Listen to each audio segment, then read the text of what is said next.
thank you for coming to or attending Green Home NYC's nonprofit career panel. We're looking forward to this discussion. Green Home NYC is a all-volunteer organization focusing on anything sustainable, green, efficient, whatever you call it, in New York City. And there are 3 different branches: the forums, careers, and tours. Forums focuses more on discussions of things within industry. Tours is tours of facilities that do various different green things, whether it's high efficiency buildings or composting, you name it. If they're doing it, we try and get a tour. And then this is careers, focusing on for people who are either recent graduates trying to get into a green job or people who have been in another field and are trying to transition. Tonight's panel is focusing on working in nonprofits, and we have 4 speakers. The first is Liz Thomas, the Associate Director for Urban Green Council; Lydia Henderson, the Program and Communications Manager for Empire Clean Cities; Diana Farmer with CDP, which is an environmental disclosure system. I'll let her explain more. I don't fully understand that myself, but it'll be interesting. And David Avina, who's a project associate with UHAB. I guess we'll let Liz take it away as our first speaker, just to introduce herself and tell us more about the Urban Green Council. Yeah, hi everyone. I'm Liz Thomas. I'm the Associate Director of Operations at Urban Green Council. So I oversee HR, finance, IT, office administration, as well as managing the outreach and delivery for our education programs. So Urban Green, if you don't know about us, we work to transform buildings for a sustainable future in New York City and around the world. And we do this through research, policy, and education. Our research team releases reports 2 to 3 times a year. You can check out our website. I'll post a link in the chat. Our most recent report was focused on electrification.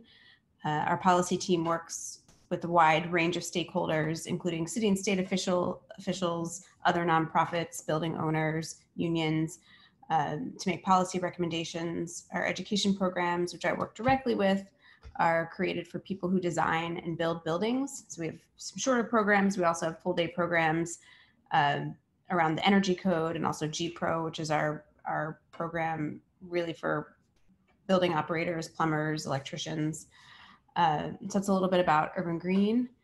How I got here, sort of very, I didn't follow a normal path for folks in sustainability. I don't actually have a background in sustainability, but I have spent most of my career in the nonprofit world. My goal has always been to work with organizations that are making a positive impact. And I've done arts organizations. I've worked with teen parents doing direct service, education nonprofits, working with teachers and principals.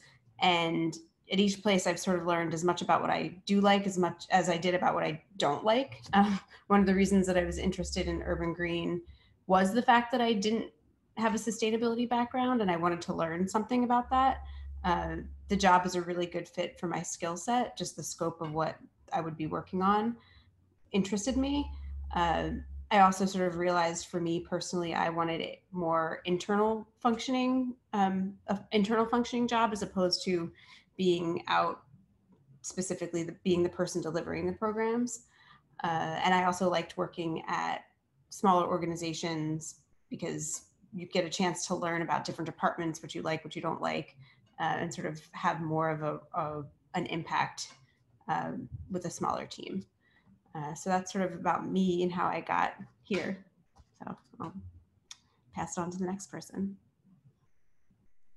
Okay, and then just in case anyone didn't see, I want to just interject real quickly. If you have any questions for any of the speakers, please enter them into the chat, and we'll be going through and at the end doing a question and answer session with them. So anyway, next up, Lydia Henderson. Hi everyone, just want to say thank you to Carl and Green Home NYC for hosting this tonight, and for everyone who has been able to join us. My name is Lydia Henderson. I am the Program and Communications Manager at Empire Clean Cities, and we are an environmental nonprofit with a mission to ensure clean air for future generations. And we do that almost exclusively through the clean transportation sector, working with the public and other vehicle fleets, like private and public fleets in New York City, to accelerate the adoption of electric vehicles, but also other alternative fuels that are better for our environment and more cost effective and beneficial for fleets, such as renewable biofuels and other advanced vehicle technologies. And I can get into what ECC does a little bit more, but just some background on myself is I'm from New York. I was born and raised here. I live in Brooklyn and recently completed a master's program at the Pratt Institute in City and Regional Planning, where I focus a lot on transportation and climate justice issues. And my undergrad was done in environmental policy and Spanish. So I definitely, maybe differently from Liz, did have a sustainability focus through my education, but didn't ever predict I would be working with electric vehicles or transportation policy now. And just a little bit more on Empire Clean Cities, and I can answer questions about us. We're transportation focused, but I think for maybe this audience and in other ways we've collaborated with Green Home NYC in the past, is that there is a strong overlap now between the building sector, and Liz mentioned, guides to help buildings electrify, and new building codes that require, I'm sure Liz could explain this more beautifully, but requiring buildings to become net zero by 2030. Not sure the year, but how that overlaps with electric vehicle policy and ensuring that our transportation sector gets cleaned up and improves air quality that can affect some of our more at-risk populations in New York City. And Empire Clean Cities is a nonprofit, and we are also a Department of Energy Clean Cities Coalition. We're part of a network of about 100 coalitions across the country, each with different designated geographies, and we work exclusively in the 5 boroughs in New York City and also the Lower Hudson Valley. And I will stop there. I'll drop some links about our organization and our electric vehicle campaign, missionelectric.org. And again, I'm happy to answer any questions EV related.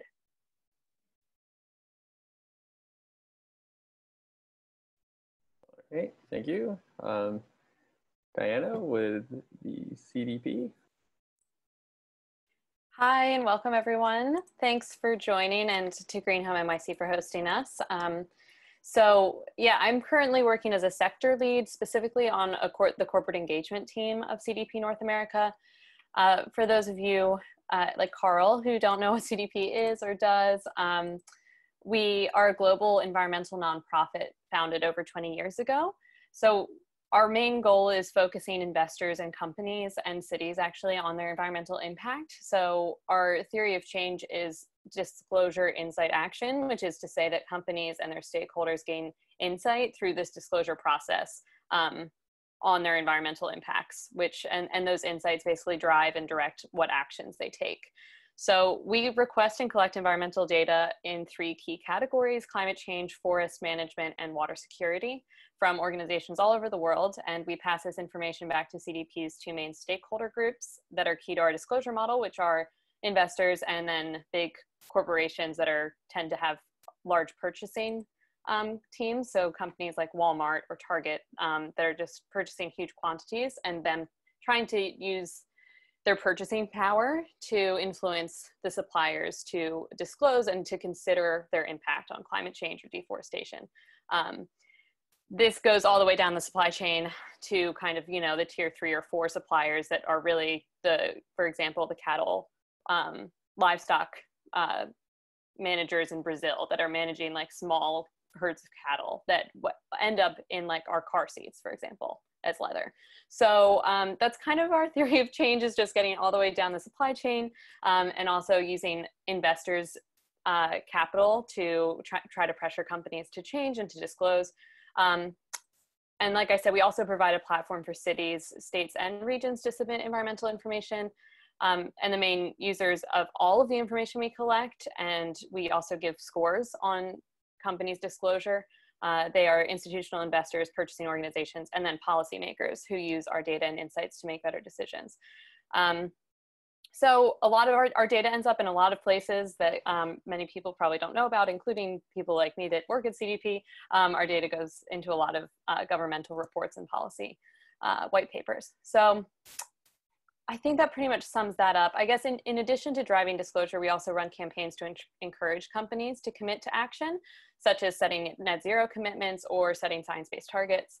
And we're part of the Science-Based Target Initiative.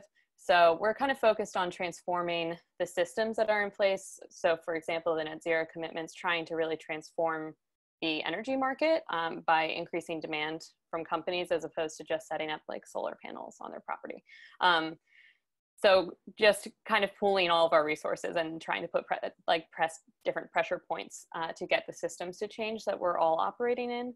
And I think one of my favorite facts about like the work that we do and why I think it's so important is that a report came out by the Carbon Majors that 70% of carbon emissions since like 1970 can be tied back to 100 companies. So it's like a huge amount of our global emissions are from corporates. I think it's incredibly important to, of course, have like small direct action. I don't think that's an excuse for individual inaction, but just putting that out there, it's a pretty remarkable fact.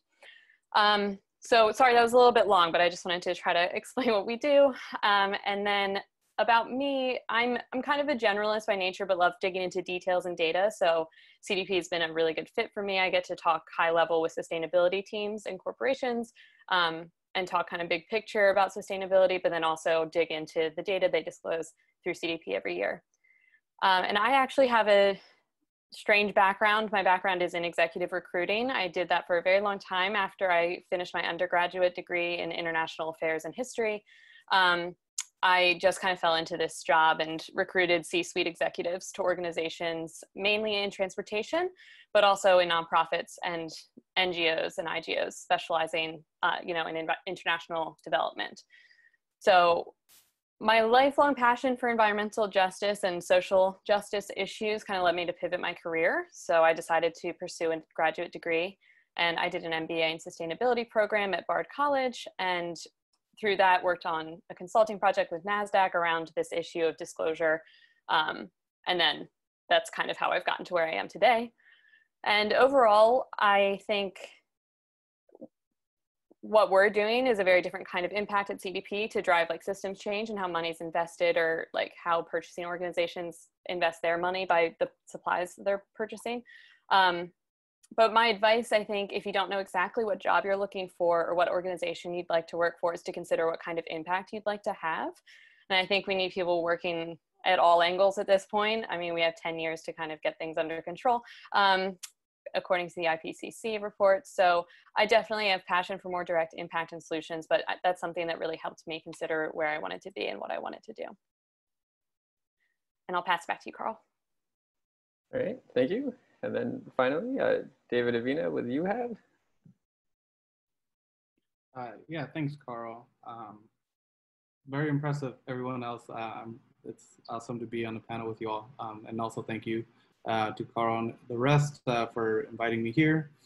So yeah, my name is David Avina. I work at UHAB. And for those of you that don't know, UHAB is the Urban Homesteading Assistance Board. We're a housing nonprofit that helps limited equity cooperatives in New York City, HDFCs for short. This is a statewide designation in New York State, but we work exclusively with HDFC co-ops in New York City.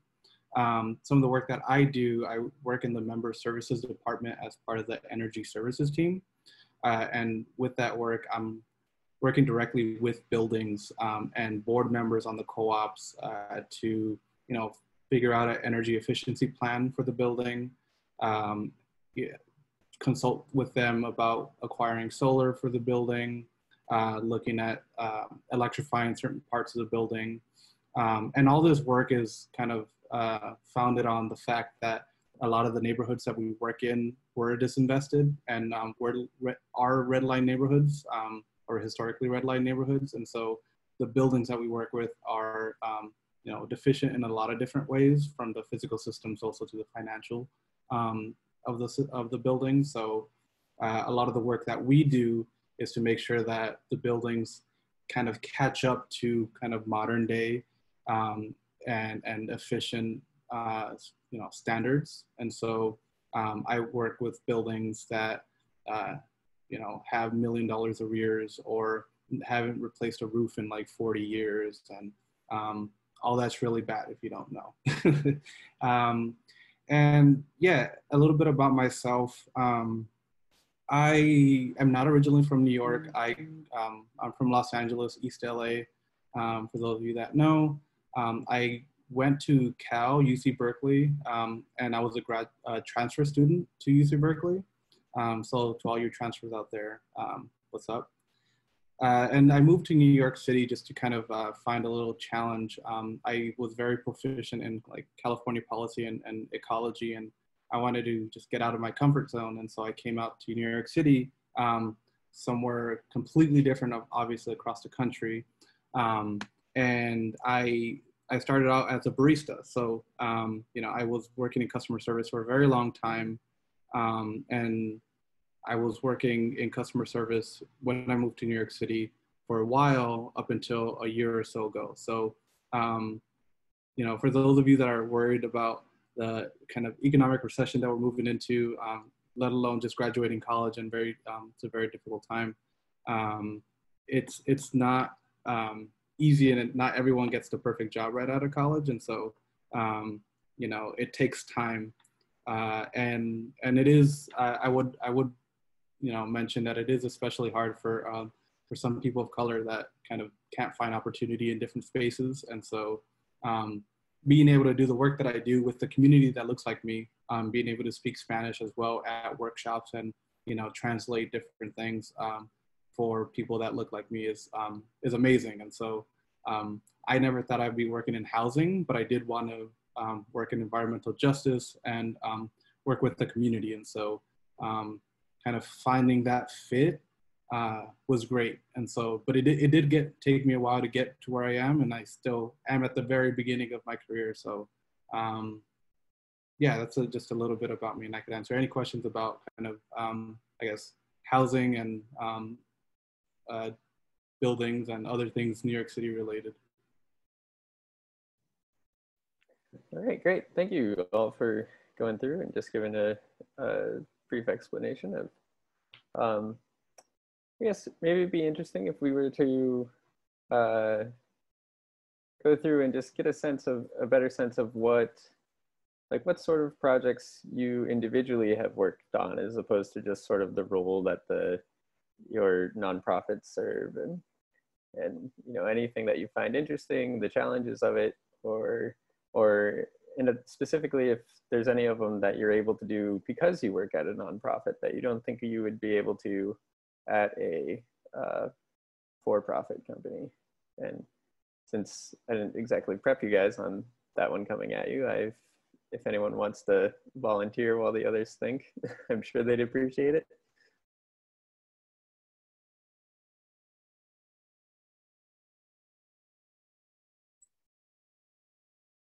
I think I'll just say, based on, so I worked in a private sector job for about 7 or 8 years, and in a private company specifically. And it was a larger organization, a little bit more bureaucratic, and also we were just a bunch of small offices spread out all over the place, all over the country. So we had like very strict systems in place, and it was really hard to drive any change within that organization.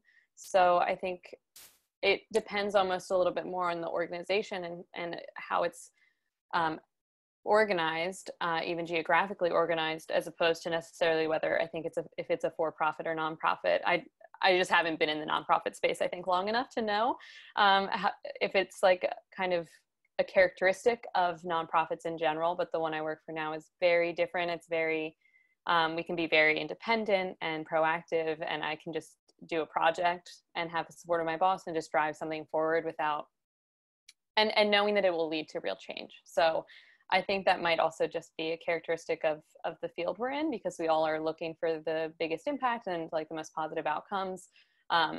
We just have, I think, different motives, I guess, than necessarily a for-profit business. So that's all I'm thinking of right now, just to start us off. I would echo that as well. I've been in the nonprofit world for about 15 years now, and I don't have much experience in the corporate world or the for-profit world. But one of the things I've always enjoyed is you're not necessarily looking like, well, what's like the cost benefit return on investment? I think that other organizations or like for-profit company, at least I imagine that's what they're doing all day. We sort of just get to decide like, oh, this would be a really cool project. People would like it. It would have a big impact. You do have to figure out how to fund that stuff. And so there are challenges on that front, but you can really do the work and the projects that you think are interesting and will be the most impactful, not necessarily worry about like, is it going to make money? Is it worth it? Because of course it's worth it if it's working towards your mission. And you just have to find the right funder to fund it. So that's also something that's great. Yeah, I agree with both those sentiments. I have only worked in nonprofits. I worked at an environmental nonprofit out of undergrad, took a break for grad school, and now I'm back at an environmental nonprofit. But I do really enjoy being mission driven, and that mission being education and advocacy over anything else. And just, I think with the nonprofit work that I've been involved in, I really enjoy the flexibility of it. And, you know, every day is a new challenge. Every day someone can expect something completely different from you. And that's very exciting for, I guess, just the type of person I am. And I'll just try to give an example of what I mean. I'm currently a communications manager. So I, manage Empire Clean Cities websites, do our marketing and newsletters, and really learned those skills on the job. And I don't know if that's an exclusive thing to nonprofits, but it's what I found in working in nonprofits is that I've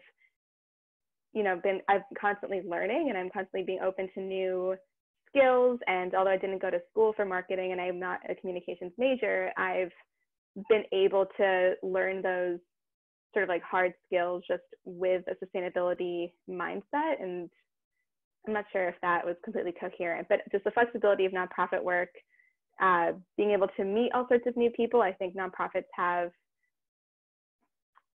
the ability to engage with private sector, public sector, other nonprofits, work in collaboration. And again, just education's really a big piece for me, working with schools and educators to try to get out, again, this mission of community, mission of, helping the environment. I'll stop there. But. Yeah, I definitely agree. I think kind of working in the nonprofit space, you have almost the flexibility of, defining what kind of work that you do, because it is, like Lydia said, it's mission driven, right? And so if you look at any organization and you, even if you don't necessarily associate very much with the mission statement itself, like when I first started at UHAB, they didn't really do much environmental justice work, but that's something that's really important to me.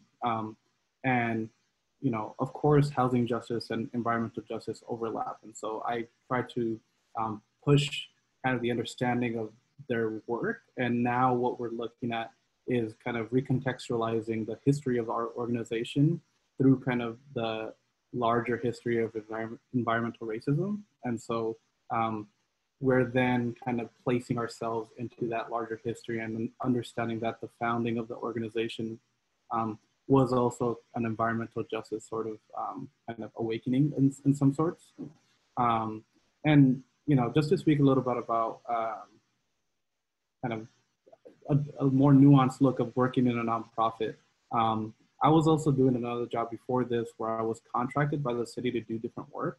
And that's very different in that you have to deal with a lot of the bureaucracy of kind of city agencies. And so even though I did work for a nonprofit that did a lot of good work, we were kind of tied down to the the slow moving nature, and also kind of sometimes the nonsensical work that the government, the city government wants you to do just because they want this work to be done. It doesn't matter if it produces results or not, like a maybe for-profit company could do. Their mission is really serving a larger public. And so it is different to be contracted versus to kind of be funded to do different work.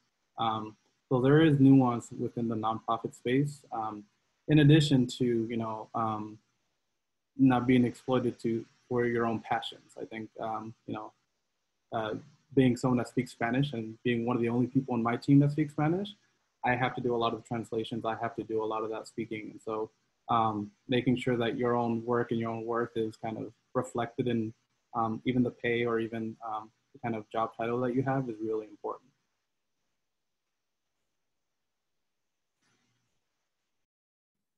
All right.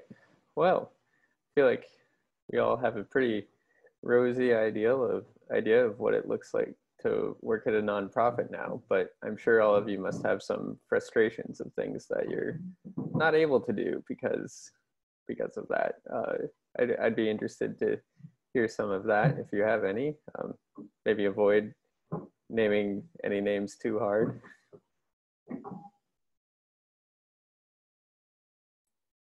I was just thinking while Lydia and David were speaking, the flip side of that the other side of that coin is that if you are really mission driven sometimes, and you need to look for funding, like Liz was saying, you're sometimes I think you can accept funding in this space for a project that maybe isn't core to your mission, but it's still impactful work. So it's still good, but it can lead to a bit of scope creep and a bit of like going in different directions. And I think we're all mission driven people. So it leads to doing working more hours than you maybe are being paid to do.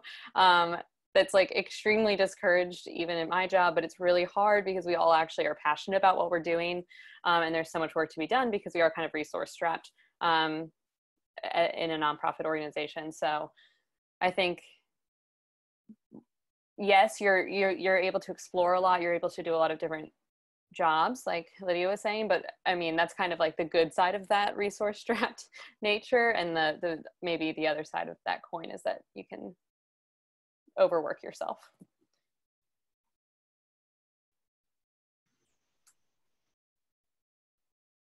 Yeah, I would say if you're a kind of person who wants to have sort of one thing to focus on and only that, maybe nonprofit work isn't the best for you, because I feel like if you work at a nonprofit, it's like you have on 40 hats, and I like that. I like the diversity of my job. I like the chance to try new projects and work in different departments for a short or long period of time, and sort of get pulled away in one direction or another. But if that isn't an interest, everywhere that I've worked, that has sort of been par for the course.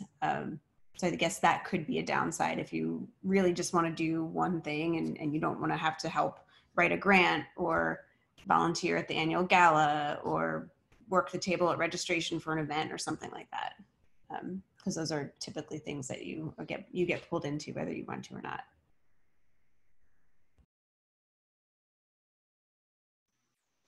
Yeah, interestingly enough, I think working a lot of customer service was, for me anyway, very helpful to make me flexible and be able to adapt, because you're obviously pulled in a bunch of different directions. And most definitely, I had to learn about the insurance industry in addition to learning about how economies of scale work for a bulk purchasing program, while also writing a grant and, like you said, volunteering at the annual gala. And so you kind of have to be flexible and malleable almost. But, if you enjoy kind of the dynamic nature of kind of fast-paced work and things that have like a season that has like a quick deadline, and then sometimes it's very slow for a long period of time and then it picks up again. It's nonprofit work, in my experience, is not consistent. It's definitely kind of shifts around and moves around, but yeah, it is. I think for those that enjoy that, it could be fun.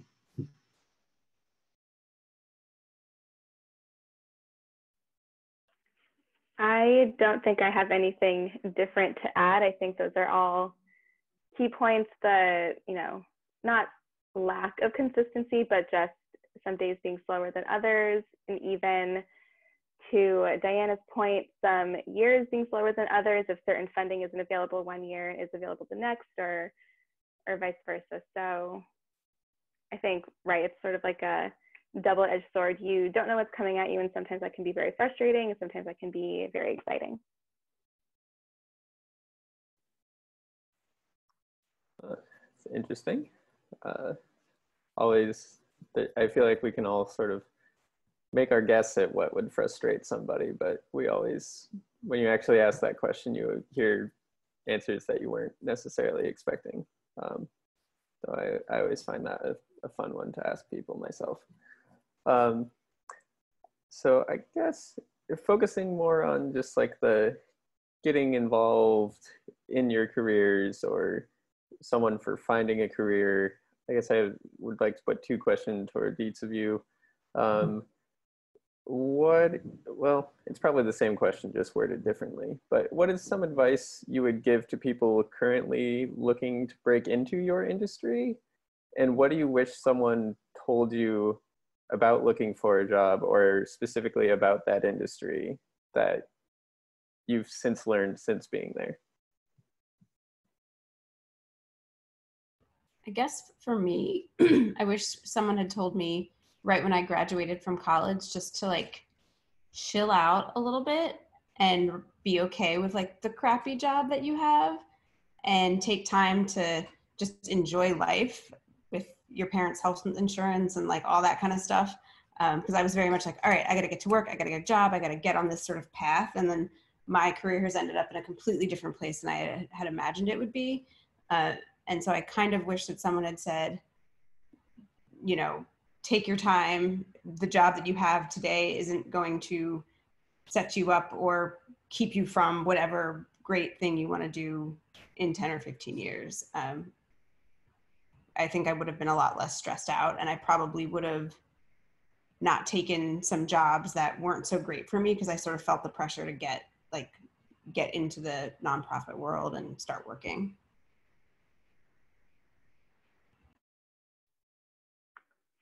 And I would have maybe been okay with like my really like I had like a really, what I thought was like a really bad temp job, which in hindsight I'm like, oh, I should have stayed there for much longer, because I was actually happier there than some of the other jobs that I thought were better for me. So just being okay with where you are. Right. I was going to say, I think we've all been there post-graduation thinking, what now? But I want to go back. I think it was Diana who said it, of, taking a moment and asking yourself what the impact, like what impact do you want to have, not what job do you want to have. And I think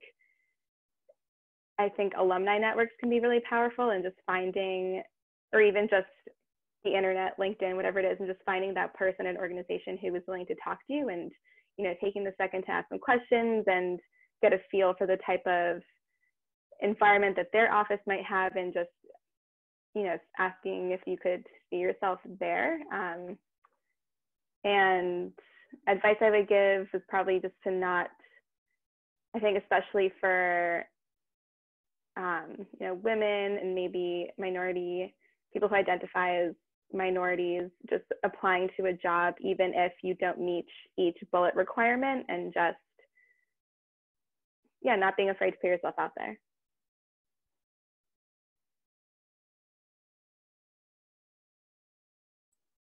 I would echo all of that, and also I guess just add that I think a lot of times, like, I mean, we're all under this like impression of this myth that we're told that like you should stay at a job for a long time, and like, you know, that if you jump around a lot, like that doesn't look good. And I think it's still just, I mean, hopefully the next generation maybe will get that a little less, but I know like my parents were very much like that. Like, you stay at a job for 30 years. And I stayed at a job that I was unhappy in for like 7 years. And it was just not necessary to do that. I would have much rather returned to, I had waited on tables all through college and after college, actually, because I went traveling for a year and then like kept working on like waiting on tables to save money again. And I would have rather done that. And I think just taking that risk, even if you feel like that's like just basically forgetting what anyone else might think about that decision and just doing it if you know that it will make you happy, is a key lesson that I wish someone had told me, that it would be okay.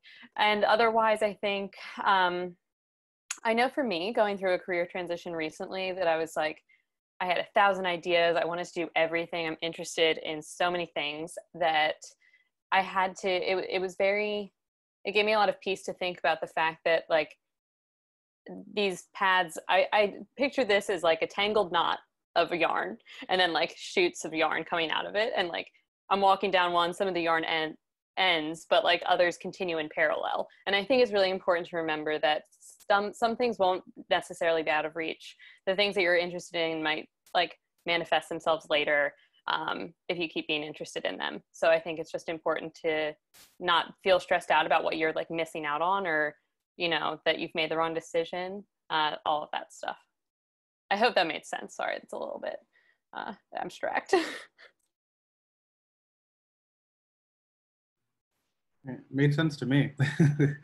So that's good. Yeah, I mean, I want to echo that as well. It's like not having to check out all the boxes. I think that's super important, because you know, I think one thing in creating another one of those generalist roles, in creating like kind of job postings for our organizations, you realize that you know, they're looking for anybody that has some of these, you know, not somebody that has all of these qualifications or certifications or whatever it is. You know, I'm working exclusively with cooperatives in New York City. I'm not from New York City. I had no idea what co-ops were, but I was able to do the job because I kind of had that foundational understanding of kind of sustainability and kind of urban infrastructure. And so I was able to kind of make my way into this job, and it's worked out really well. And you know, moving forward, I also kind of look at different jobs that I'm kind of it looks like you're underqualified for, but I think, you know, a resume says one thing, but your interview says something else. And if you're very personable and, you know, and you could interact with the folks, I'm going to hire somebody that they want to work with, not somebody that they want a resume for. So it's very important to kind of get to that interview stage and be able to, you know, show someone like who you are and what you're worth. And I think kind of in a very kind of being a parent, it's like, you know, if you don't get the job, it probably wasn't for you anyway. Like you could keep on moving forward, and you could find something that's going to suit you just as good. Or if not, you're going to find that job that you absolutely hate, and you know you don't want to do that, because you may think that you want to, you know, be a sustainable consultant, for example, but you may hate just consulting and working with other people. You may just want to be working internally or doing something else. And so I think it's just as important to find something you do like than something you don't like.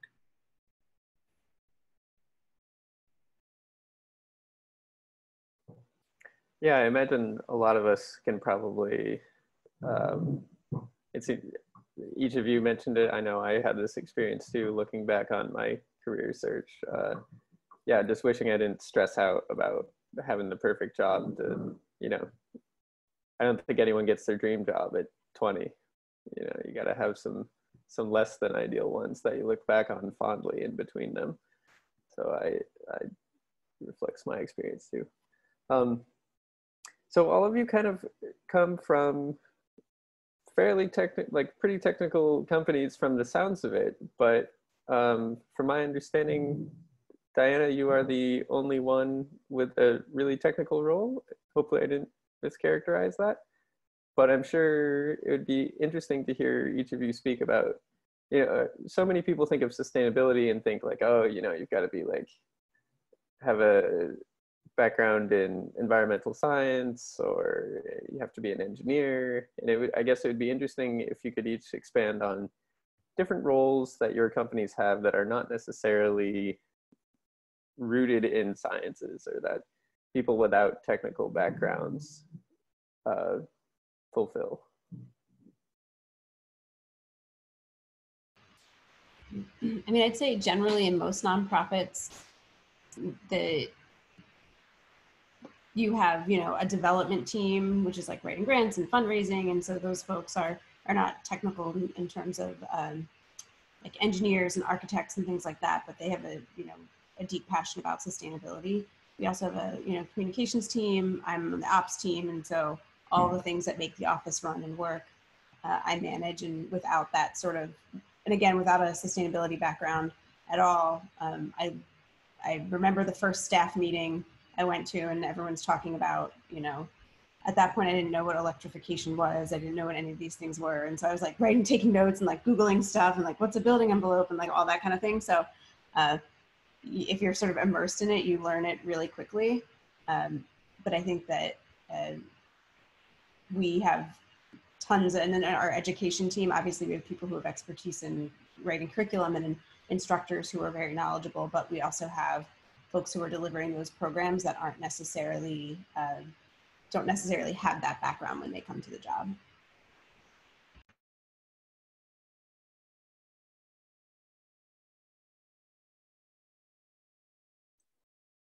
I'll just say I feel like I'm not actually in a technical role. I think I just have I'm just kind of, sorry. No, it's totally fine. I just like that aspect of the job, and I can do it. Like I can dig into the data, and I can use like data visualization tools if I want. That's just kind of that fun side of working in a nonprofit, that you have that freedom, I think, and how you spend your time and the skills you want to develop while you're there. But we have technical teams that are doing that work. And I think, I don't know how this, I mean, I would love to hear from David and Lydia as well, but like the way that we're organized is that we do have technical research teams working on deforestation, working on climate change, and like actually looking at the emissions data set and coming up with like carbon pricing portals to use for companies, like coming up with all of that really cool stuff that I just get to tell companies about. So I think a lot of times you have to be the kind of person that can understand that and be able to explain it maybe to somebody else. And that is just as valuable in my organization and maybe in other nonprofits. But my job is really being able to explain things and break it down, but almost like translating from the technical team to maybe sometimes I have to talk to like the head of investor relations, as opposed to somebody who's in environmental health and safety or in compliance or in sustainability. And you have to be able to just talk to people from like all like a range of knowledge and on these topics. So I think that comes in handy. So I definitely think that role of like a generalist is very valuable still, even in a nonprofit setting. I hope so, because that's what I am, and be great to have job security, but I think it takes both. So yeah, it's funny you mentioned that, Diana, because our organization is really small. We're like 30 staff. It's not that big, and so our technical kind of research team are the urban green councils, are the building energy exchanges, because they develop a lot of the research and a lot of the tools that help kind of the environmental nonprofits and organizations across the city be able to kind of reinforce their work. And so at the same time, like you mentioned, I have to be able to interpret that and kind of, for me, be able to say that in Spanish, but be able to say that in Spanish in layman's terms. And so it's kind of, yeah, I mean, going back to the idea of being able to be flexible, you have to kind of be able to, at least for my job, I talk to the folks on the ground, but I also kind of, am working with the mayor's office and have to talk to them about what's happening in a very technical way, in the way that they understand in a high level. And so, yeah, I mean, for example, our one of the programs that we run, Co-ops Go Solar, we run a technical assistance program for the HDFCs trying to go get solar panels onto their roofs. You know, I'm not a solar installer. I'm not a solar, you know, engineer. And so we've subcontracted with another organization that has that expertise in addition to, you know, working with the installer directly. But, you know, we have to be able to understand everything they're saying and talk to the community member, talk to the resident and tell them, hey, this is what's happening with your panel. This is what's happening with the solar. This is how much it's going to cost. This is what the payback period is, and so on and so forth. And so I kind of bring in all that nuance and esoteric information that you could find in a bunch of different places, bring it together, synthesize it, and show it to the community member. And so it's a little bit different. I guess, Diana, as you're working, you know, kind of looking down to the resident and helping them come into this different world. But yeah, I mean, I don't have necessarily a technical background than my role is, you know, and so I studied as a naturalist, so I know plants and ecology, and now I'm working with houses. Like I'm familiar, but it's completely different. But you know, you kind of learn as you go, and I think nonprofits are very patient with people and help them kind of develop into the role that they're supposed to be into.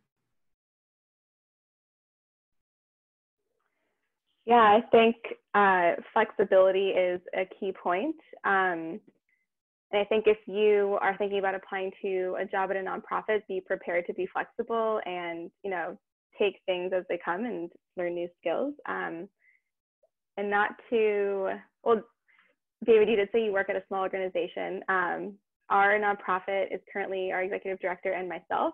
So we are an extra small team, both wear a lot of different hats. So again, just, you know, always being prepared to do something that maybe our executive director can't do that day. But we are exceptionally small. And just an example of how I wish this webinar was like 2 weeks earlier, because we actually did just close 2 internship opportunities. And for one of the positions we were looking, I mean, this is just to illustrate that you don't need to have a sustainability background to potentially work in an environmental nonprofit or other organization. And we were actually looking for somebody who could help us with our social media and our communications. So, and that might not have been super, you know, like clear on the job opportunity, or maybe looking at our organization, you would think like, oh, I don't know about electric vehicles. I don't know about transportation. I'm not going to apply to this job because I wouldn't be a good fit. But I think, you know, being on the other side of that, we weren't looking for an expert. We weren't looking for like a duplicate of us. We were looking for somebody who could bring new skills to the table and who could bring, you know, new perspectives. So I think, you know, to try to answer the question, you can still bring things to an environmental nonprofit without having that degree or that certificate. Yeah, all very interesting. I'm sure that puts some people's minds at ease who are interested in these fields but might not feel like they have the background that's appropriate for it. I'd more so in this event than any of the other Green Homes events that I've been involved with. I've heard a couple of you bring up being bilingual and how that's been helpful. So I guess I'd be interested to learn about how you feel that that's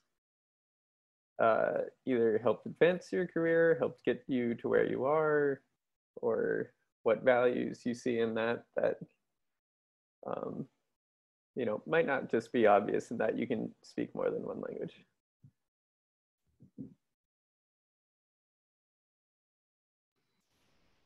Yeah, well, I think, you know, if for me, I'm a native speaker, so I learned Spanish before I learned English, and so it's kind of second nature. Um, and it's something that I'm going to bring into any job that I do. But you know, our organization works exclusively and well, not exclusively, but we work mainly with community members in New York City, mostly folks, you know, in the Bronx, Upper Manhattan, Brooklyn.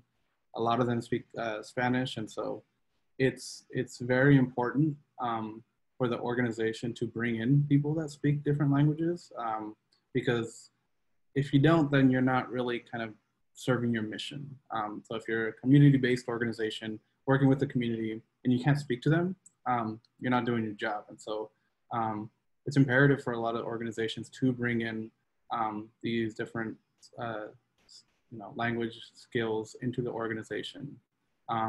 And I guess to answer your kind of questions, a couple questions back, it is a source of frustration being one of the only people that speak Spanish. And because a lot of the pressure then goes on to you to be able to translate, to be able to eloquently speak, interview people, a bunch of different things. And so it is something that's difficult.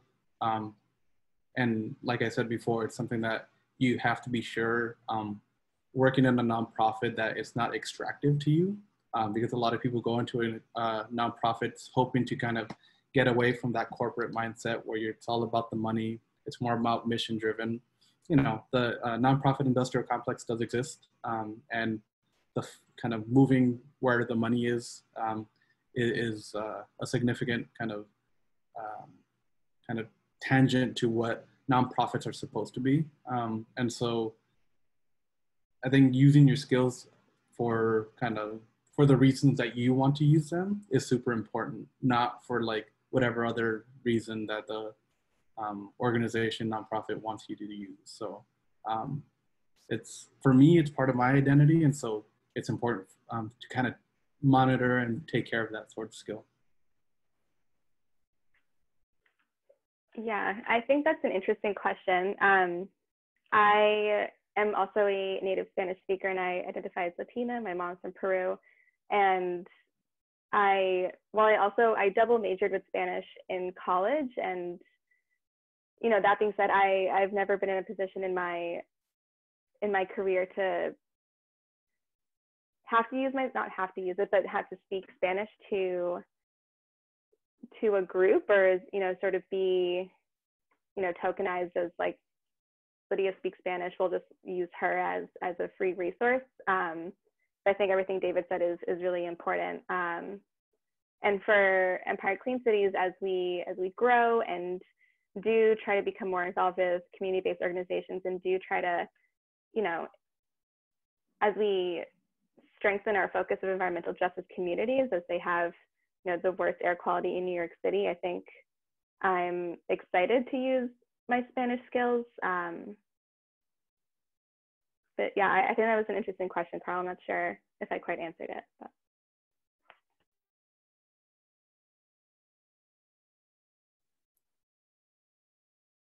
I was just going to quickly add, I didn't think that knowing French would ever come in handy, but now I work with Canadian companies and a lot of them happen to be like in Quebec, and I end up just like sometimes replying to an email or two with French. I think it's just really nice to be able to show that effort, and I'm not a native French speaker. I just studied it forever. And I think it's just especially important, more so probably in like the community-based work that Lydia and David are doing. I think less so in my job, but incredibly important in a city where maybe you're trying to build that trust with a certain community, to be able to just speak in their language, or your native language. I think it's just always a huge benefit and skill, a great skill for anybody and any nonprofit.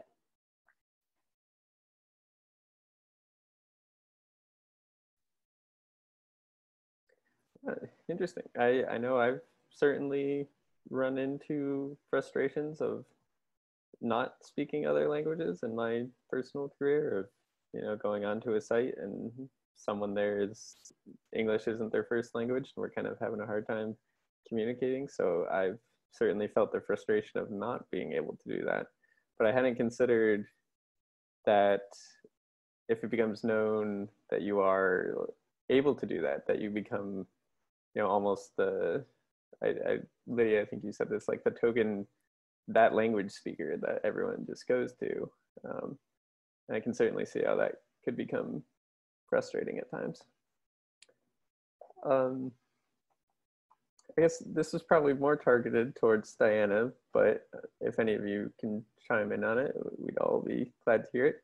But I guess generally speaking, are you seeing corporations driven to be more sustainable, and like what's driving them, and do you see any commonalities behind the ones that take a more aggressive approach to it? Yeah, I would say in short, yes. I think companies are becoming much more interested in doing this work. It's been a lot of pressure from environmental nonprofits for a very long time to lead us to where we are today. And I think I try to not stop being in awe of all of the work that's led to this point. The past like 30 years plus, 30, 40 years plus of sustainability work and of nonprofits like driving this change. At this point, it almost feels like I'm just the lucky semi-skilled surfer on a huge wave of like interest in the topic. And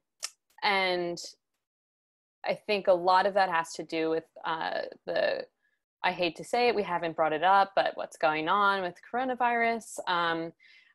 We thought we could escape it maybe for a night, but it has led to a huge increase, I think, in interest. And I've had a lot of conversations lately, again, with especially my contacts that aren't in sustainability roles, that are telling me that they're about to like actually get resources for this function and build out a team to do this work, because we finally have seen what a systemic risk looks like, that it impacts the entire economy. And it kind of is it's very similar to what we're going to have to deal with. I mean, climate change would be 100 times worse if we don't get it under control by 2030. But I think there's enough parallels in the impact, the economic and financial impact, that companies are maybe starting to take other risks more seriously that they thought maybe would never come, or they would never have to deal with it.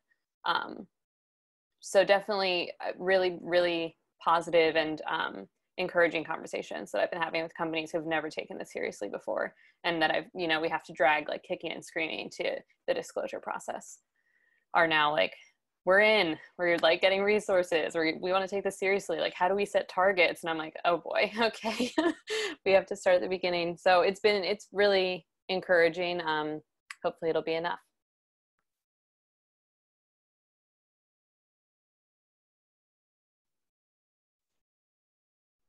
Oh, and I wanted, and no one else has an input on that. I guess we'll. Yeah, I have something to add, sorry. Yeah, I mean, most definitely. I think you see a lot of larger organizations, even environmental organizations, kind of moving into even racial equity and environmental justice. I think one that really stands out is the Sierra Club, and very known to be exclusive to a certain type of people, certain kind of class and type of person, but now they're kind of having a reckoning of their founding and of the founders being a little more oriented to eugenics, for example.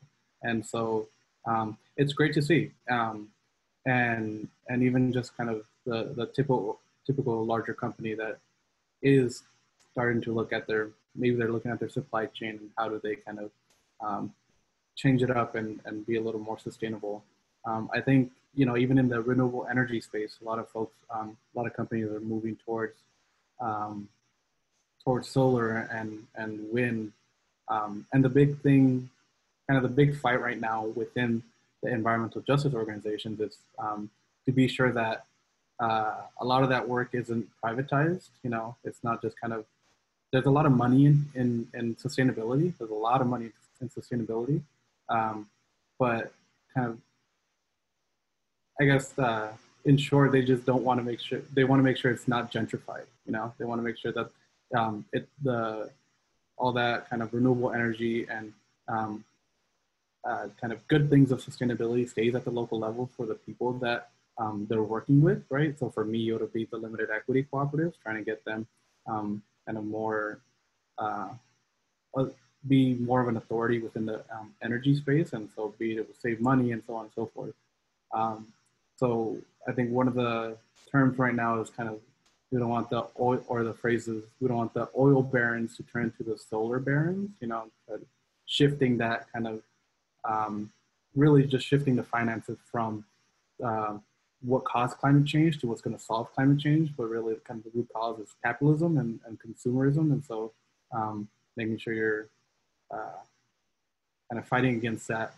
And I guess to tie it into what we're talking about tonight, it's really important to, when you're looking at different organizations, kind of where the money's coming from, what they're looking at, what their mission is, and are they really fulfilling that mission, right? So when you're looking at a nonprofit, when you're looking at any job, even a private company, it's really good to kind of understand what their impact is, right? And that's, I forgot who, I think Diana, that's what you were saying.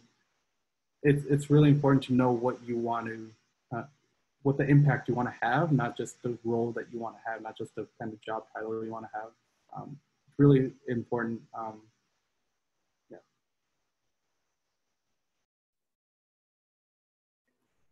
Interesting. Yeah. Don't want to step on anyone's toes if they have anything to add. But, let's see, we've had a couple questions come in regarding charging stations and like what you kind of see as the future of car sharing and just transportation in New York City. And Lydia, I feel like you're probably the best posed to answer that, but certainly anyone else, feel free to chime in if you have some insight. The question is about charging stations?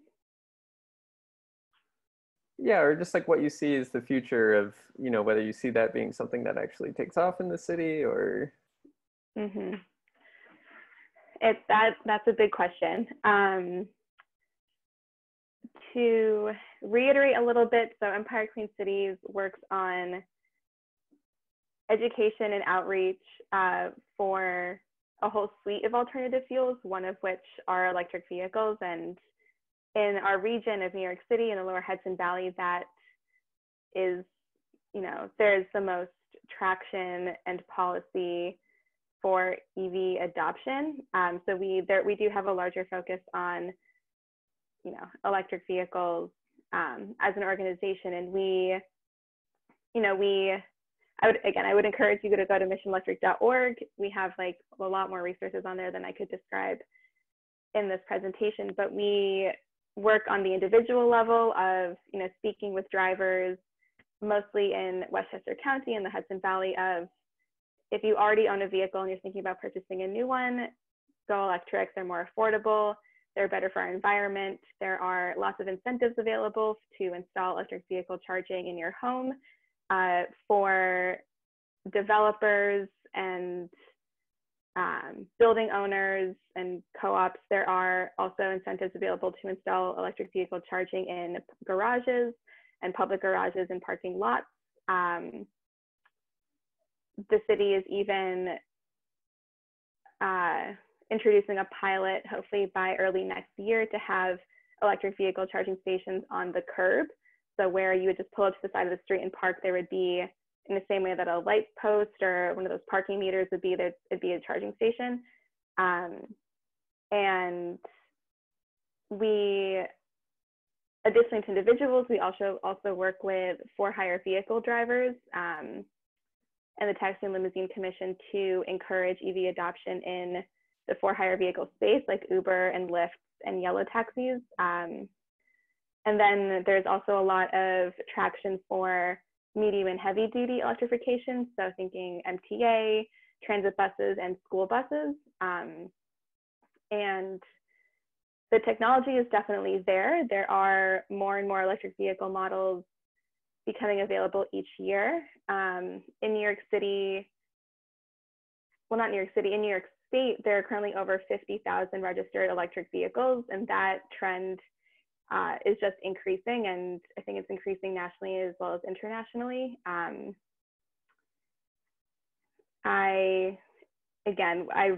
would love to have more specific questions to be able to dive into it more, sure. But I mean, if the question is for charging stations and, you know, how to install charging stations, it depends where, and it depends who is purchasing it, but there are definitely NYSERDA funded rebate programs, our state energy office, and some federal tax rebates and property credits to install that charging. So we definitely see EVs as the future. Yeah, sorry, that was a pretty broad one, but seemed exciting and I couldn't help but bite. We actually just got a fairly interesting one so everyone here's pointed out that this is not their first jobs. Obviously there's, you know, you shift careers when you see an opportunity that seems more appealing, but when did you realize that the position you were in wasn't for you, or just when do you know to move on to a new opportunity, role, industry? You know, there's the phrase of when you've stopped learning, it's probably time to move on, or something like that, or I'd be interested to hear your takes on all of them.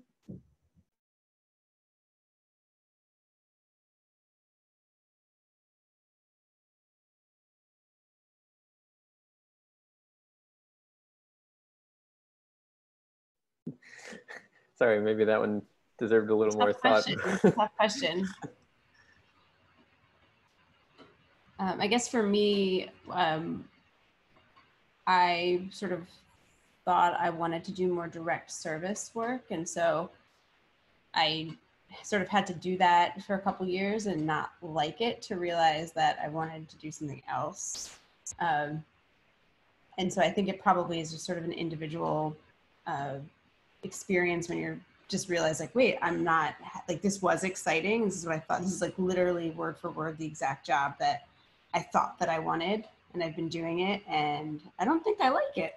It took a little while to figure that out. But I think it's really about, you know, obviously like the impact you want to make is important. And the mission of the organization is important, but it's also, you have to think about like, what are you doing on a day-to-day basis? Do you actually like the activities that you're working on or the projects that you're working on? And so I think I thought a lot about, oh, I really support this mission and I really want to make this type of impact and I want to work with this population, but I didn't actually like the day-to-day work. And so I think it took me a little while to sort of figure that out. And for me, I realized I could have a much bigger impact, sort of shifting my focus to just organizational operations, because when you're the ops person, you get to like make lots of decisions and you get to sort of like drive your work in a different way. You can sort of see the impact that you have on your coworkers every day and just making it easier for the people that are doing the programmatic work to get their job done. And so that was the shift for me that that was important. Leave it at that.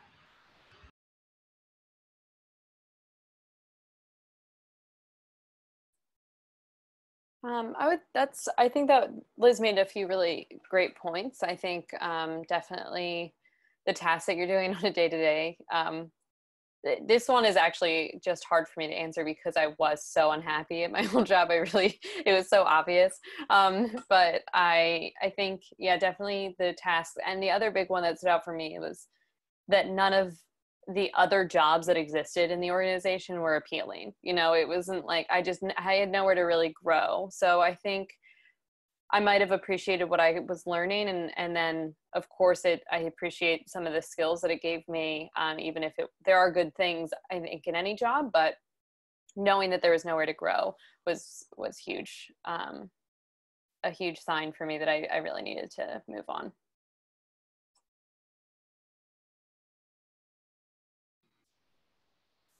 Yeah. I mean, before this, I was a barista, so I didn't want to smell like coffee anymore. You know. No, but actually, just before this job, I was working with composting, right? And so I was learning a lot about things that I learned in college. So like, you know, soil ecology and plants and a bunch of different stuff. Um, you know, but you know, tied with like the contracting in association with kind of what government bureaucracy asks you to do. Um, and in addition to no room for growth, um, it just kind of, you just end up in a bubble that you can't escape, and so you need to move on. And I think the two really, really important things is, you know, what you all just mentioned. You need to, if you're not learning, then you're not really kind of, if you're not learning anything new, then you're not kind of really engaged with your job.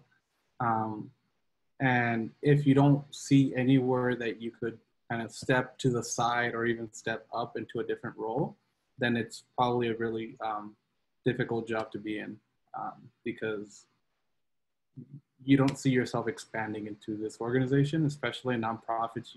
You know, you grow into the job. A lot of my colleagues are 20, 30 years into their position, and you know, they found room for growth. So if you could, you know, if you're applying for different jobs and you see kind of where people started and where they went, or where they came from and why they came here, that could answer some questions about where you want to go or what kind of organization you want to get into. But I think that fundamentally, if you're not learning anything new or if you can't grow to whatever job that you're in, I would suggest, you know, taking what you can from whatever it is and then moving forward.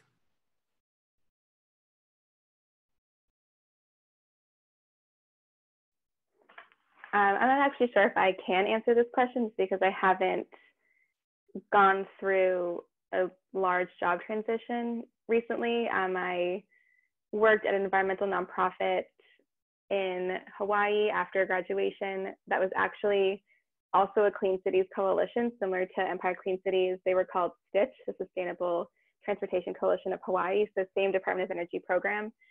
Then I came back to New York for graduate school and had a couple of graduate assistant positions that were mainly research and GIS focused. And then I found Empire Clean Cities and was just excited to get back into the transportation and Clean Cities program. So again, not really sure if that's a similar transition to some of the other panelists, but that was my journey. Yeah, well, it's valuable all the same. And then I guess this will probably be the final one. But it'd be interesting, you know, each of you are coming from different areas, and this being a career focused thing, what areas in your industries do you see expanding? And for someone who's looking to get into it, like, where do you see as like a real ripe for growth place that, you know, might be looking for some ambitious folk or anything of the sort? Maybe another one that might take a little bit to think on. I actually have one that's not really necessarily related to my job, that I just explored while looking for a job last year, was the like community finance and impact investing space. It's all localized, I think, is not only like ripe for growth, but also necessary for, I think, some of the issues that David was kind of speaking to, that like we've kind of had this big reckoning with something we've always known, which is that all these issues are interlinked, that our finance systems and our historic racial like justice issues and systemic racism and how it's built into like capitalism in general, as a result of capitalism and also kind of the building blocks of capitalism. I think that's going to be a really important solution moving forward. And there's some very, very amazing organizations that I think can serve as inspiration.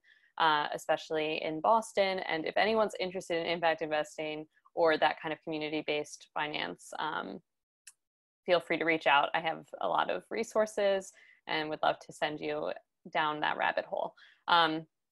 It does somewhat relate to a side project at CDP where our cities team is matching investors with cities that want to invest in like green infrastructure. So offering green bonds and sustainable bonds. So it's like a matchmaking program. So I think it's a lot about moving money to the right projects. And a lot of that can be done locally as well. One thing that we at Urban Green have talked about a lot over the last year, and it's become more pressing since COVID, is really just health in buildings. Before it was really about, indoor air quality and things like that. And now we're learning more, every day we learn more about COVID and what that means for ventilation systems. And so I think that will continue to be important over the next couple of years.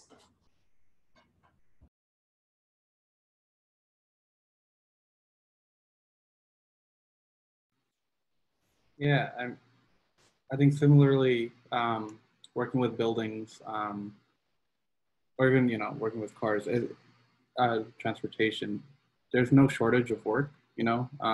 Especially with my job, there is always another building that needs fixing or needs a project, and in 30 years they're going to need another project because things don't last that long. And so, in that aspect, you see stability. Thankfully, I was able to keep my job during like kind of the worst parts in New York City. I know a lot of other nonprofits or even for-profit businesses had to furlough a lot of folks, or even just drop them entirely. And so the fact that I was able to keep my job kind of shows that this is an essential service that a lot of folks need. In addition to kind of the savviness of our fundraising director. She's awesome. So I was able to keep my job. But, finding different niches that are kind of stable for a long time is really important. But also, there's a growing awareness and social consciousness of environmental justice, environmental racism, police brutality, racial justice. All of that is gonna grow, but it will subside just kind of with the attention span of kind of the American psyche. And so I think getting into those roles are important, especially for larger organizations, larger companies. But I guess my personal opinion is you got to make sure that this is something that they're actually going to hear you out, and you're going to be able to build something in that organization if they're really driven about whatever kind of specific justice that they're looking to kind of achieve, right? So, you could go on either route, or you could even mix it with both, with the stability and trying to grow into that going through that just transition with different companies. And if you could frame it in that way and kind of go into a job interview and say, my passion is to help you all, move beyond where you are now. I don't know, something along the lines of acknowledging the fact that we're going to transition to something different, and you want to be that better different is I think where we're going. And I think a lot of companies are also going that direction. Yeah, I completely agree. And I think it was you, David, who said earlier that there's been a reckoning now of people thinking about racial justice and environmental justice and how those two things intersect. And Dan, I think it was you who said, we only have 10 years to meet our climate goals if we don't want to see, huge changes to our environment. And if we're talking about room for, ways to enter this industry or room for growth in environmental nonprofits and nonprofits in general, then I think that's it, sort of just to reiterate what David was saying. And I think even our state and city leadership is also recognizing, just to bring it back to transportation, is recognizing the demand for electrification and the demand to transition off of fossil fuels and clean up our air and clean up our city. And yeah, I think there's definitely, you know, we're looking for those people who want to fight for that and have, you know, again, just want to have a positive impact. All right. Excellent. Well, I guess I'd like to thank all of our speakers again for giving us their time this evening and being willing to come to talk to us and tell us about their experiences, and as well as all of our attendees for coming. You know, we put these events on for you, so we're glad to see that you're here. I guess, let's see, next month, Green Home Careers will be hosting a Sustainable Careers in Government edition. We like to tend to have a theme during election years. It tends to generate some interest. So if you're interested about working in government and what that means for sustainability, we'll have some panelists speaking about that. The exact list is still to be determined, I believe, but we'll check on our website, greenhomenyc.org, and we'll have it up there once it's fully fleshed out. As well as next week, Wednesday the 16th, there is the Green Homes Forum panel on material impacts on indoor air quality and the environment. So probably a lot about building health in there. And we've been recording this, so hopefully we'll get it up. And if anyone has any remaining questions, you can email me at carl@greenhomenyc.org. And yeah, thanks for coming. Thanks, Carl. Thanks, everyone. Thanks everyone. It was great talking to you. Thank you. Good night, everyone.